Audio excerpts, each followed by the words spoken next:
9 اور 10 محرم الحرام کو کیا ہوا تھا؟ 9 محرم کی شام کو شب عاشور کہتے ہیں، 10 محرم کو عاشور کا دن کہتے ہیں۔ شب عاشور اور عاشور یعنی 9 محرم کی شام کو شب عاشور کہتے ہیں۔ شب عاشور کا ہی وہ واقعہ ملتا ہے تاریخ میں کہ جب امام حسین علیہ السلام نے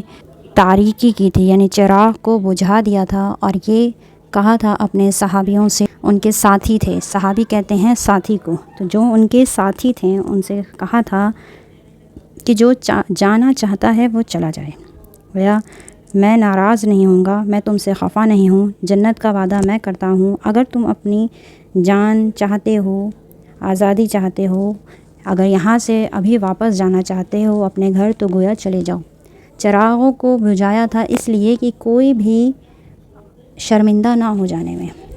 کوئی بھی تکلیف محسوس نہ کرے، کوئی بھی اپنے آپ کو کمتر محسوس نہ کرے کہ ہم گویا امام حسین علیہ السلام کا ساتھ چھوڑنے جا رہے ہیں، اس لیے چراغوں کو بجھایا گیا تھا۔ یہاں ایک بات اگر میں کہوں تو اسلام میں کتنا امام حسین علیہ السلام نے کس حد تک دوسرے کی عزت و آبرو کی حفاظت فرمائی ہے، یعنی آپ کو کتنی فکر تھی اور اپنے ساتھیوں کی، اپنے صحابیوں کی، کہ اس لیے آپ نے چراغ کو بجھایا کہ بھی ایسا نہ ہو کہ جانا چاہتا ہے اور ہمت نہ کر پائے، اور یہ تک کہہ دیا کہ تمہاری جنت کا وعدہ میں لیتا ہوں، ایسا نہ سوچو کہ گویا میرا ساتھ چھوڑ دو گے تو تم جہنم میں چلے جاؤ گے، ایسا نہیں ہوا۔ یہ واقعہ ہمیں تاریخ کی کتابوں میں شب عاشور کا ملتا ہے، شب عاشور کو چراغ بجھایا گیا۔ اور دوسرا واقعہ ہمیں جو اس تاریخ میں ملتا ہے وہ یہ کہ رات بھر گویا امام حسین علیہ السلام کے خیموں سے تلاوت کی آوازیں بلند رہیں، یعنی رات بھر شب بیداری کی گئی۔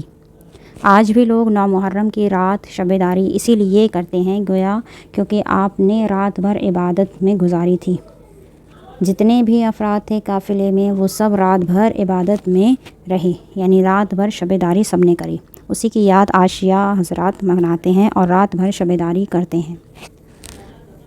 شب عاشور کا یہ 2 واقعے ملتے ہیں۔ اس کے بعد روز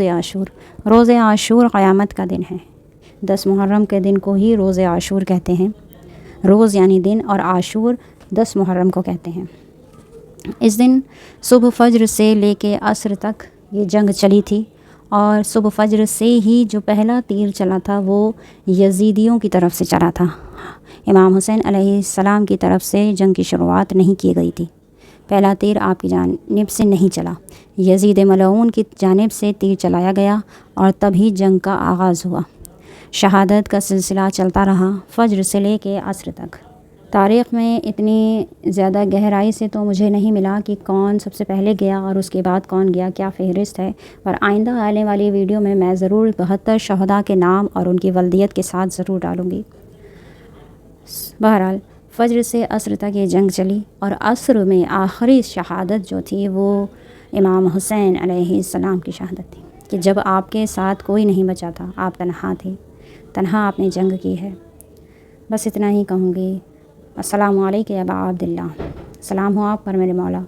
اور یزید ملعون پہ لعنت ہو، بے شمار لعنت۔ روز عاشور ہم سب کی ذمہ داری ہے کہ ہنسی مذاق سے پرہیز کریں، مرد حضرات اپنے گریبان کو چاک رکھیں، آستینوں کو کوہنی تک چڑھا کر رکھیں، چہرہ غمزدہ رہے، سروں پہ خاک ہو، آنکھوں میں نمی ہو،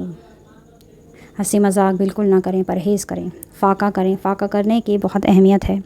فاقے سے رہیں، اور امام حسین علیہ السلام اور ان کے ساتھیوں اور اصحابیوں کو شہید کرنے والوں پر لعنت بھیجتے رہیں۔ صلی اللہ علیہ سیدنا طیبین الطاہرین۔